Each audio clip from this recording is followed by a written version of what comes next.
A primeira edição dos encontros Floripa Sustentável reuniu representantes das entidades ligadas ao movimento, juntamente com empresários, profissionais liberais, jornalistas, secretários municipais e o prefeito Topázio Neto. Nós temos, então, dois eventos, na verdade, hoje, né?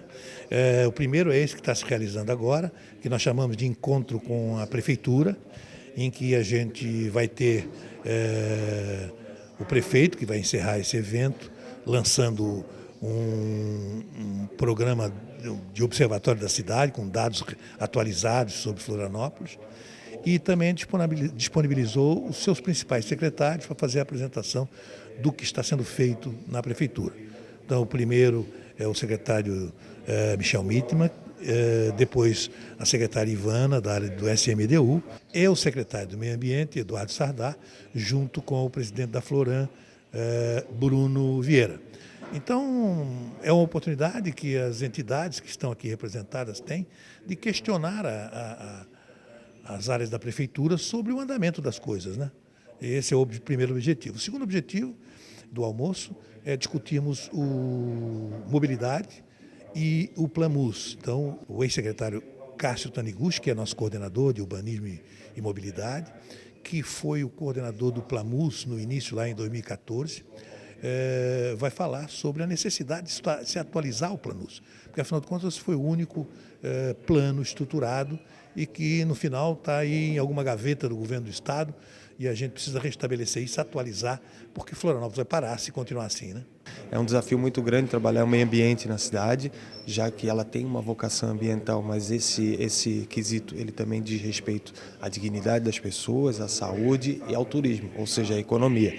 Então nós temos que fazer isso com expertise, mas também muita responsabilidade, já que nós precisamos fazer uma entrega sempre muito coerente e assertiva.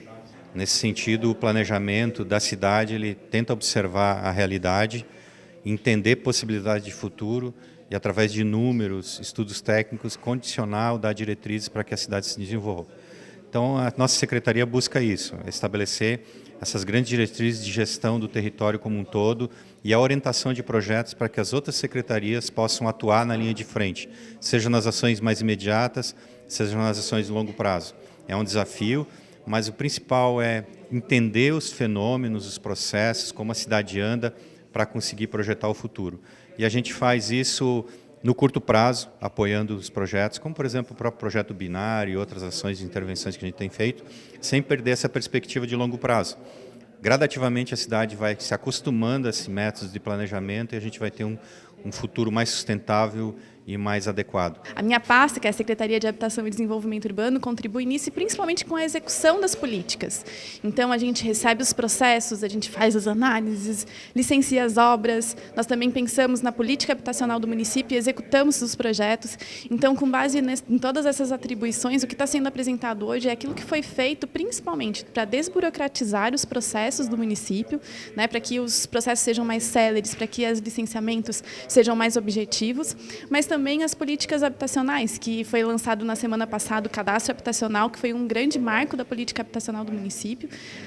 Depois de vários anos, a gente tem um cadastro que vai nos dar o déficit real, que vai servir de base para os nossos planejamentos dos projetos habitacionais. E planejar Florianópolis hoje não é só planejar Florianópolis, é planejar ou ajudar no planejamento da região metropolitana. A integração que nós temos hoje com o governo do estado nos permite fazer essa conversa de maneira madura, profissional. Os outros prefeitos da região também têm todo interesse, em especial aqueles que estão no limite de Florianópolis, Palhoça, São José e Biguaçu. Porque não há como pensar trânsito, por exemplo, sem pensar a região metropolitana. Não há como pensar transporte coletivo sem pensar a região metropolitana. Então, esse evento de hoje, junto com Floripa Sustentável, é extremamente importante para a gente compartilhar com toda a sociedade civil o que a gente vem fazendo. Há 20 anos atrás, nós falávamos da cidade e lutávamos muito como Floripa Amanhã para esses avanços básicos de infraestrutura, questão de saneamento e vai embora. E o que eu penso hoje é que há um ambiente muito favorável para a gente discutir a cidade. Hoje nós temos aí 8, 10 universidades e a população ela está muito mais antenada no que diz respeito a essa cidade. Quem tem que fazer sou eu. E outra coisa que eu noto é que hoje nós temos mais inteligência agregada à definição de que cidade nós queremos. A importância das cidades para o futuro do planeta é central, porque as cidades cada vez mais acumulam a população do planeta. Mais e mais gente quer viver nas cidades. As cidades oferecem muitas coisas para as pessoas. Agora, isso oferece também às cidades desafios de planejamento, de ordenamento, de criatividade, flexibilidade e, sobretudo, de diálogo, né? E explode, se é que se pode dizer, né, naquilo que você me perguntou, que é o fulcro da sua pergunta, que é a mobilidade, né? A mobilidade enquanto um sistema, como se fosse um sistema sanguíneo, que tem que funcionar, né, no nível da aorta, das veias, até as artérias, né? Ele tem que funcionar de uma forma sistêmica, né? E esse é o desenho que se visa fazer aqui, ouvindo a sociedade, ouvindo as pessoas, né? Um outro dilema muito grande que nós temos em Florianópolis, e que as perguntas estão surgindo aqui, é com respeito à segurança jurídica, né? É uma ilha com muita intervenção federal, né, de órgãos que deveriam estar aqui conversando, dialogando, e não estão. Funcionam como uma espécie de, eu diria assim, tocaia jurídica, né? Isso eu sei porque eu fui secretário de Planejamento do Governo do Estado de Santa Catarina, e eu sei a dificuldade de diálogo que se não estabelece, né, ou não se estabelecer, e que tem que se estabelecer, para que as coisas funcionem em prol da sociedade, não em prol de nenhum agente público ou de nenhuma ideologia, né? Então, nós temos que ousar planejar. E uma das coisas claramente que está surgindo aqui é o viver, morar e trabalhar em cada bairro, em cada distrito, né, para que haja menos deslocamento. E outras tantas iniciativas que vão aparecendo no horizonte e para as quais nós devemos criar elementos de consenso e união para dar apoio aos políticos, aos vereadores, aos prefeitos, vice-prefeitos que venham no futuro, para que eles se sintam amparados pela sociedade em fazer o que é certo e o que é necessário, né? O ex-prefeito de Curitiba, Cássio Taniguchi, coordenador de Planejamento Urbano e Mobilidade do Movimento Floripa Sustentável, falou sobre os desafios da implantação do PLAMUS, o Plano de Mobilidade Urbana Sustentável da Grande Florianópolis. O PLAMUS é de 2015. Portanto, quase 10 anos já se passaram e não se fez praticamente nada, né? E a gente sente que cada vez mais a cidade, especialmente Florianópolis, está parando, né? Então, tem um amigo meu que mora lá, nos ingleses ele leva 1h30 para chegar no centro. Então, quando tem reunião às 14h, ele diz, não vou, né? Por conta desse problema da imobilidade que, infelizmente, a gente observa. E o PLAMUS já tinha detectado esse problema todo, no sentido de que, se nada for feito, a cidade vai parar. Então, está parando, né?